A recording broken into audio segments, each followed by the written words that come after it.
Okay, I asked you to leave earlier, so I'm still following through with that. He's a coward. There's no other conclusion. Because they are women. But they're biological. What you're doing right now is transphobia. A library tyrant in California kicks a pro-women's sports group out of the library. Is it transphobic? Chris Christie calls Donald Trump a coward for not showing up at tonight's debate. Is he a coward? And mask mandates, are they coming back? Probably not. I don't want to blow this up. But also, CNN is saying we have to wear masks again. All that and more coming up on this episode of Daily Caller Live. Thanks so much for tuning in. My name is Jobob. Daily Caller Live starts right now. Might be the only brown guy on earth named Jobob. That is actually her name, Jobob.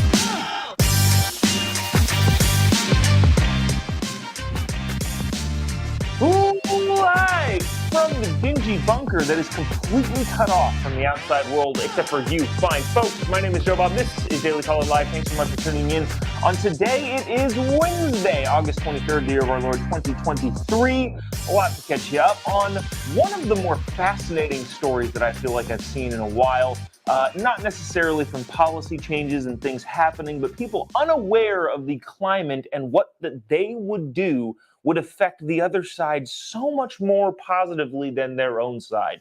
Also, we'll talk about the debates in a little bit. Donald Trump not showing up to tonight's first GOP debate in Milwaukee.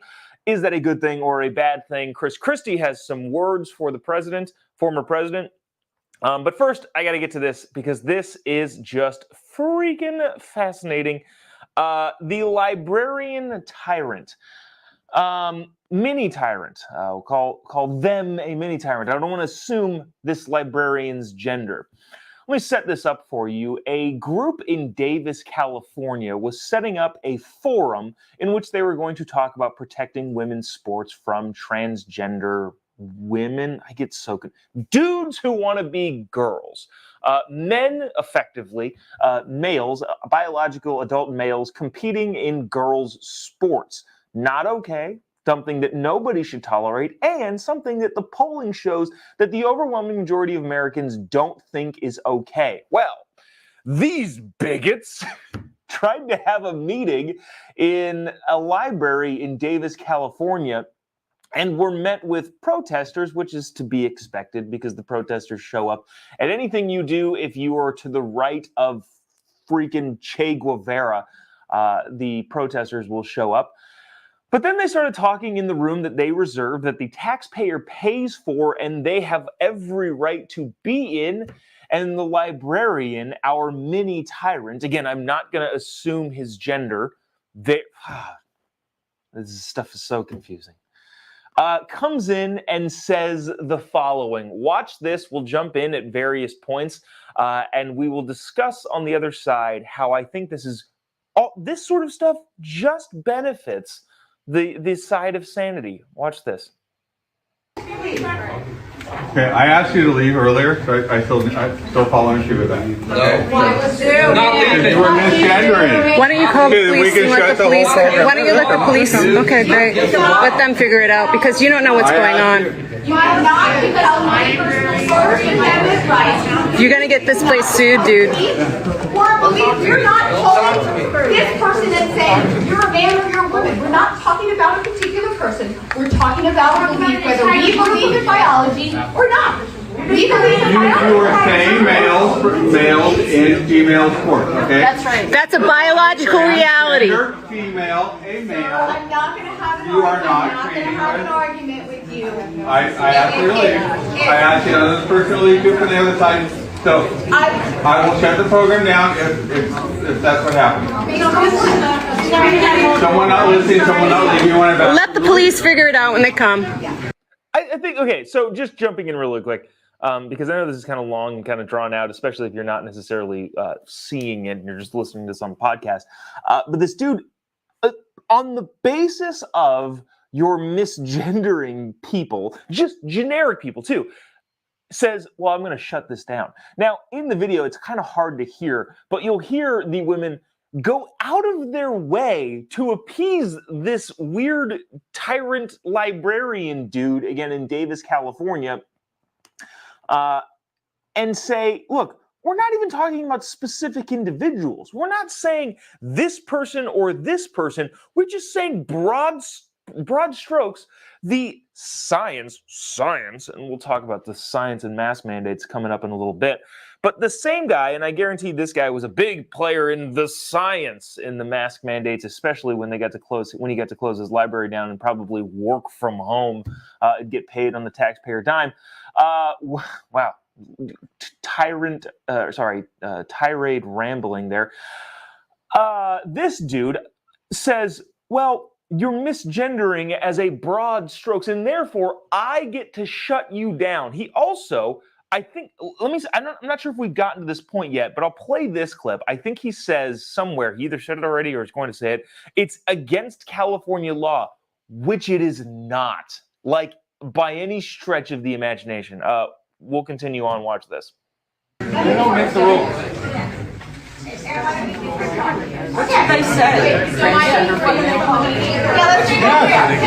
Let's make it clear. Just put it on the record. So from the meeting, I cannot finish what I was going to say. I can't get through straight. I'm being kicked out of the meeting in the library. Is this worth your job? No, we need to hear a verbal. Correct? Is she being kicked out of the meeting? I warned her once. She did a second time. I need to clarify. I guess, I don't know. Doesn't this guy look exactly like what you would think he looks like? I like the lady that says, well, call the police. Go ahead. Let them figure it out. Because we, the taxpayer, reserved this room, paid for by the taxpayer, us, talking about a thing that is totally defensible. The First Amendment exists in a thing. So, yeah, maybe we should let the police sort it out. I also, yeah, the component of, well, it's against California state law. First of all, it's not. And second, even if California did pass something that said saying a word was, quote unquote, hate speech or misgendering, even if they did pass something like that and the governor signed it into law, which, considering Gavin's running towards the middle because he wants to be the Democratic nominee for president, I don't think he would sign it. But even if all of those things happened hypothetically, which they haven't, the Supreme Court would knock that down on First Amendment basis immediately. So not only is this guy, I don't know if he's lying or if he's wrong, but he is, in fact, acting like an idiot. Continue on just a little bit. I just paused it on his face. He asked in particular.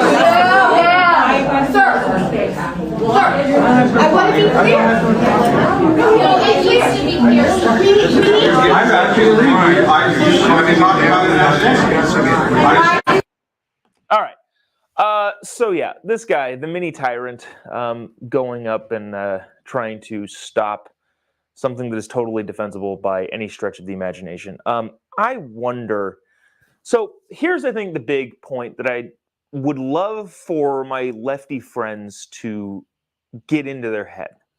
When they do stuff like this, do they think that anything benefiting their side is going to come of it?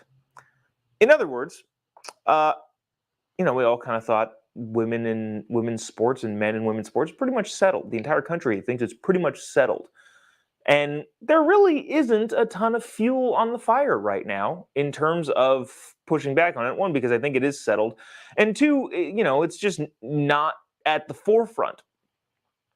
And then here comes this guy. This they, again, I don't want to assume his gender. This they comes in and says something utterly ridiculous, that it's illegal and he's going to kick them out of the library because he is the master of his library domain, and thinks that that isn't going to embolden the side that he's fighting against is ridiculous. Let me just tease this out for you, dude. Now, more power, all the power to the people that are putting on this event. But how much of a difference nationally was this making? This is a group of concerned moms, it looks like, parents in general, that showed up to a library to have a forum to discuss women's sports and keeping men out of women's sports. Thoroughly defensible, fine, great, all the power to you for doing that sort of thing. If he just lets this meeting go on, that effectively is all it is. It's a meeting in a localized community talking about their local issues and expressing feelings they want. And again, this is the other thing.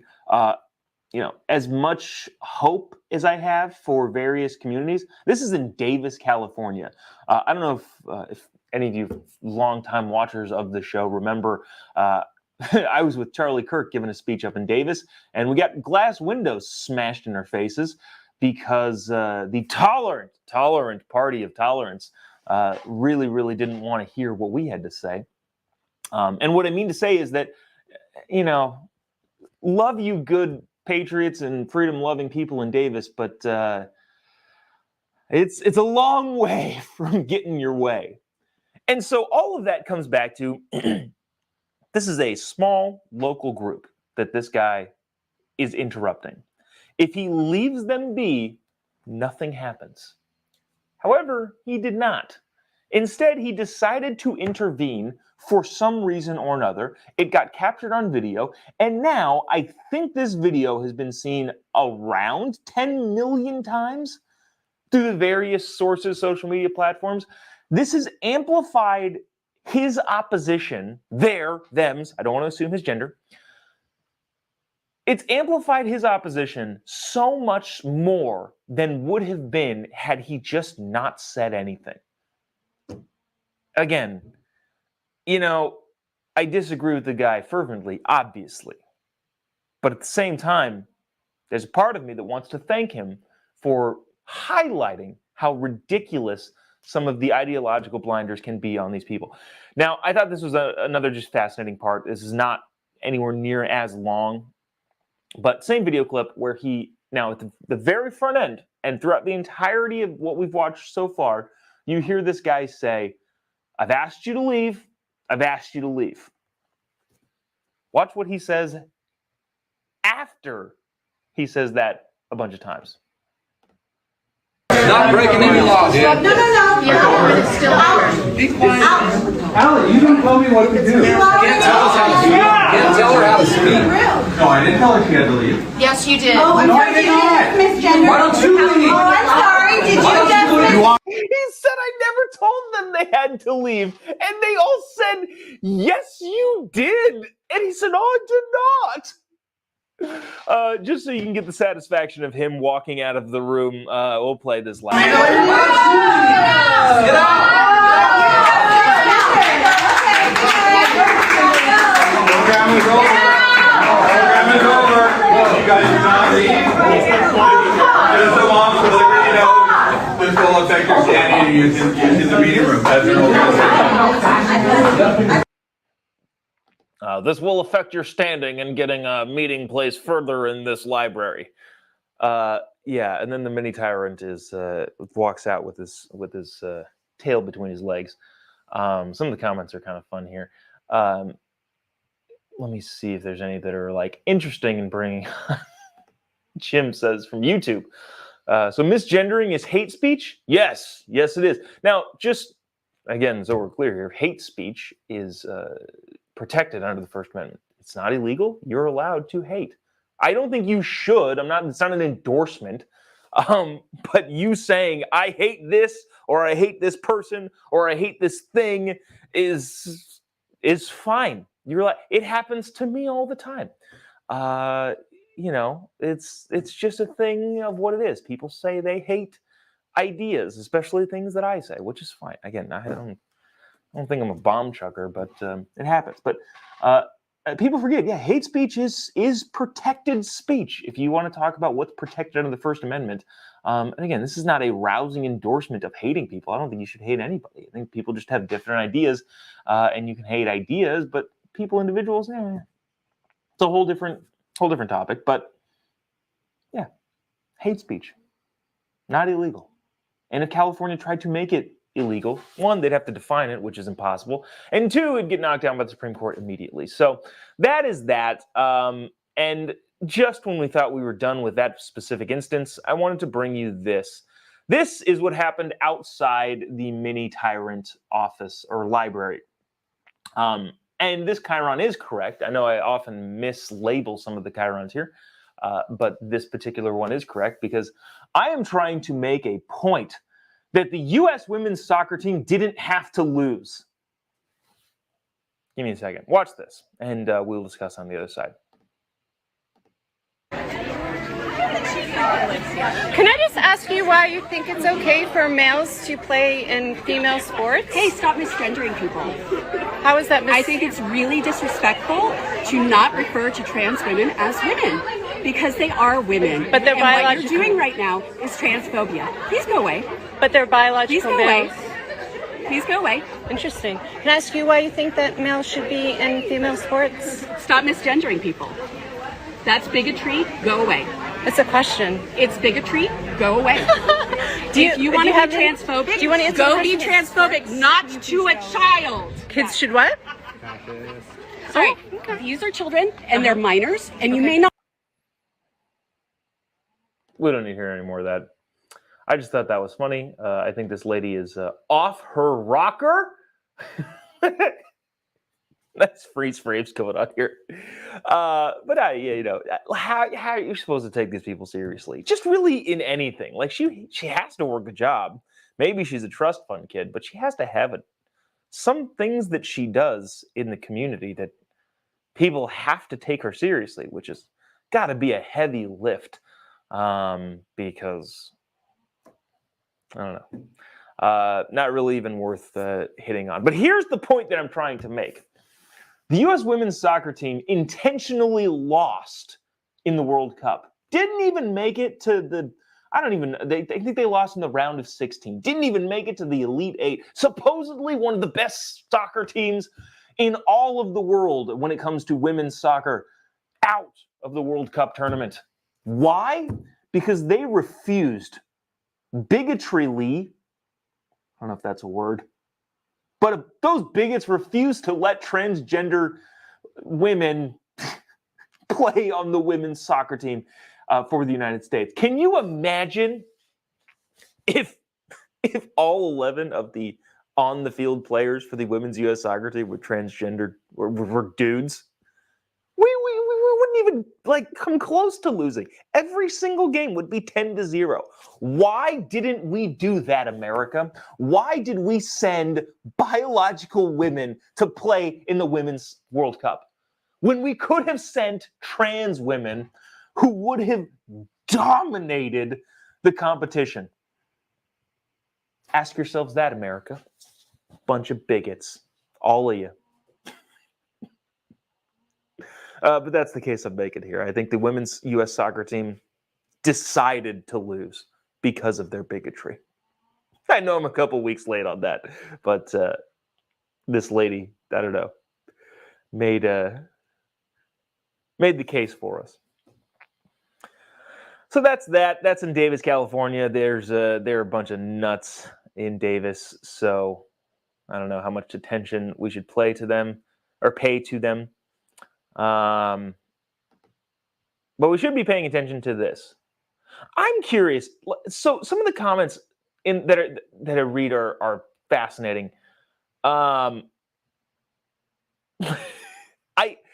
don't know in a lot of cases if some of you people commenting are commenting to other commenters, or you're commenting to the video that we're playing, or you're commenting to me. Like there's one right here that Jeffrey says, "You're sick, dude."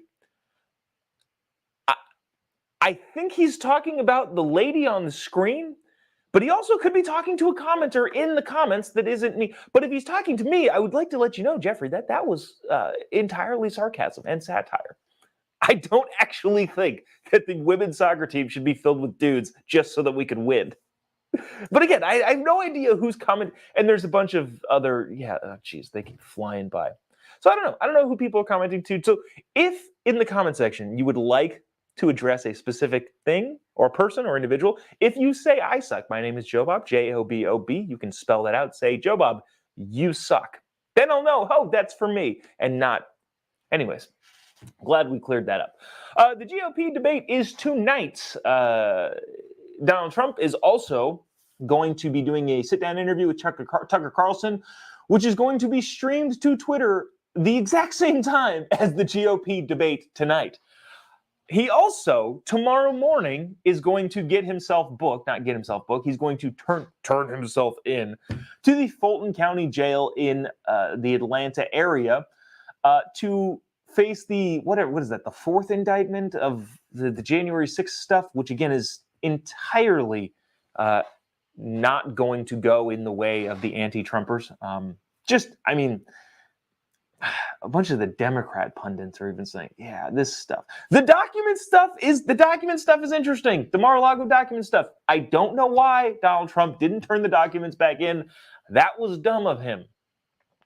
But all the January 6th stuff and the stripper thing in Manhattan, that's nobody actually think that's serious. But anyways, Donald Trump is going to, one, have an interview with Tucker Carlson at the same time as the debate that's happening on Fox News, and two, going to turn himself in tomorrow, so any of the quick-witted lines that Republican candidates were hoping to get on the news tomorrow, all that air is going to get sucked up by Donald Trump turning himself into the courthouse in Fulton County.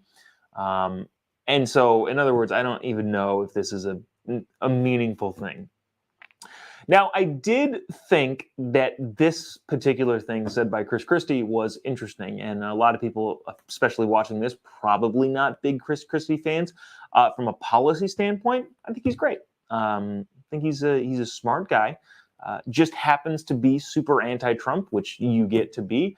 But I don't know. I have this thing in terms of like politics specifically. Republican, Democrat, Trump, not Trump, whatever you want to, all of the varying people inside. There is nobody, I think, on this stage right now that I would be just absolutely not.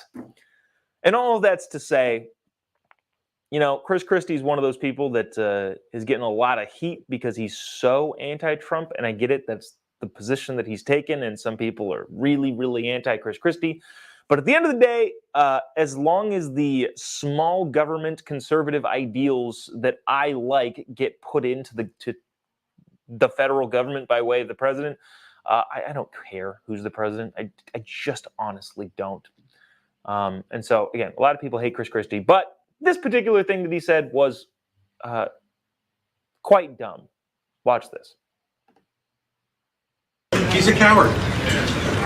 There's no other conclusion to come to that he's both afraid of me and he's afraid of defending his record. And if I had his record, I'd be nervous about showing up too. I mean, let's face it, guys. By Wednesday, he's going to be out on bail in 4 different jurisdictions. That really? When are we going to stop thinking that's normal? When are we going to allow our country to understand again that nominating someone who's out on bail in 4 jurisdictions is not a winning formula? Again, that is former New Jersey Governor Chris Christie, who is saying Donald Trump is a coward. Here's the thing. Donald Trump is up by 60 points on Chris Christie. There's only 100 points possible, and he's up by 60. Chris Christie's like at 1 or 2%. I think he's doing well in New Hampshire. I think polling would show that Chris Christie, now that's all where all of his money is going. But I think he's doing well in New Hampshire, probably. But just as a national poll, and even in Iowa, Chris Christie is just getting smacked. So that is the only argument he can make. But at the same time, to call Donald Trump scared of not wanting to debate the contestants, the other candidates, but Donald Trump showing up to the debate, I think, would be political malpractice. If he told his campaign, or if his campaign allowed him to go to the debate with this much of a lead, you should fire all of them. There's no way that Donald Trump should be on that debate stage. Now, just with the lead that he has. Now, here's what I think would be fascinating. There's been a lot of like kind of what if. And I get that, and I like, teasing that out a little bit. But here's what I think would be fascinating. So he doesn't need to debate. You debate because you need to sway voters to your side. He has the voters on his side. I think he's beating DeSantis by like 40 points, and DeSantis is beating everybody else by like 20 points. That's wrong, by 10 points. So Donald Trump does not need to debate. It would be political malpractice to put him on the debate stage. However, I was wondering, you can't keep him there. Like, I wonder if because he's polling number one, if he just showed up, because he's polling number one, he'd be the first person to give his opening remark, I would assume.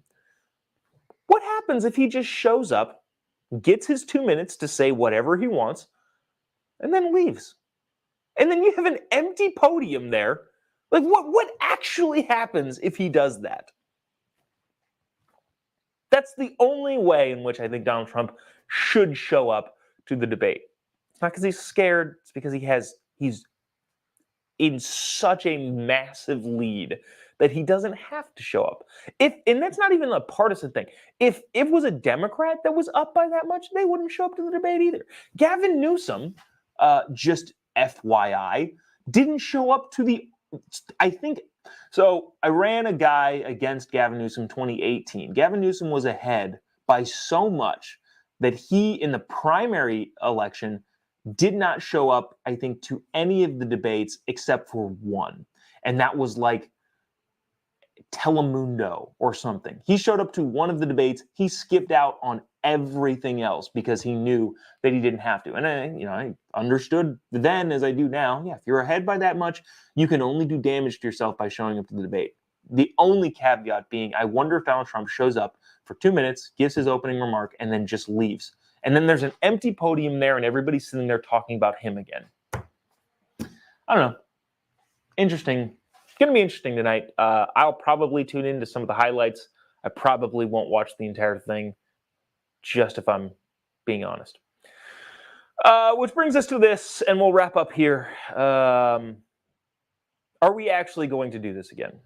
I tweeted this morning that I'm not sure, and I still am not sure, if the threat of mask mandates and lockdowns is actually legitimate, or if conservatives or Republicans or freedom lovers, whatever you want to call them, are finding a new boogeyman. Like, I don't know. I'm not pro-mask. I will politely decline. I'm probably not going to be somebody who's going to get all up in arms. But if someone says, "Excuse me, sir, you have to put a mask on," my general response is, "Oh, no, thank you," which has worked out pretty well, because if you fight somebody on it, they'll fight back. But if you are super polite and just go, "Oh, no, thank you, I'm okay, thank you so much, appreciate it," and then just walk away, they're like, I can't yell at this guy because he's really nice about it, but also he didn't do what I wanted him to do, so I guess, I don't know. Supposedly it's going to come back with the FAA. I don't think that's going to be the case. If it is, I exclusively fly Southwest, and can't imagine that Southwest of any of the airlines is going to be like, "You have to wear a mask." No, they're going to be like, "We don't care." No, we weren't wearing masks on Southwest when it was mandated, so I can't imagine, if there is a new mandate, that Southwest is going to make you put on masks. But yeah, I'll just politely decline. No, I'm good, thank you. But I don't know. I can't tell how serious this is. There's a bunch of people on the right side of the aisle, a bunch of people that I like, but people that I agree with, people that are my friends, saying that these are, we will not allow this. And I'm like, yeah, but how much of a threat is it actually? I don't know. CNN did have an article said, is it time to mask up again? But it didn't really say anything about mandates. And I just don't think there's a political will for the top-down government to say, yeah, we need to wear masks again. So while there are a lot of people out there saying, "I won't do this again," I think I agree, but also I don't think it's actually going to happen. And if it does, I'll happily say that I was wrong. But enforced by who? I don't know a single person that is going to actively enforce the ridiculous rule that we've wholly rejected over the last couple years now. So, anyways, that'll do it for us today. Appreciate you sticking around, tuning in. If you haven't already, give me a follow on any of your social media platforms. You can type in just JOBOB pretty much anywhere. You can find me. Social media, any of the platforms. We are a month out from the first stop on the Star Spangled Banter comedy tour in Fallbrook, California. I believe tickets are half gone, which is crazy to me. But mask mandate or not, the show will go on in Fallbrook, California, Tulsa, Oklahoma, Van Buren, Arkansas, Twin Falls, Idaho, and it's looking like Nashville, Tennessee. So yeah, you can find any of the information there. Tickets are at my website, also on my social media accounts, or at freedomcomedyevents.com. And yeah, we'll love to see you there. Tickets are going fast. Not complaining about it, but I am shocked about it. So yeah, you can find all that on my social media accounts. Just type in JOBOB. You'll be able to find me. That's that. Appreciate you sticking around, tuning in. We'll see you tomorrow, same time, same place. God bless America.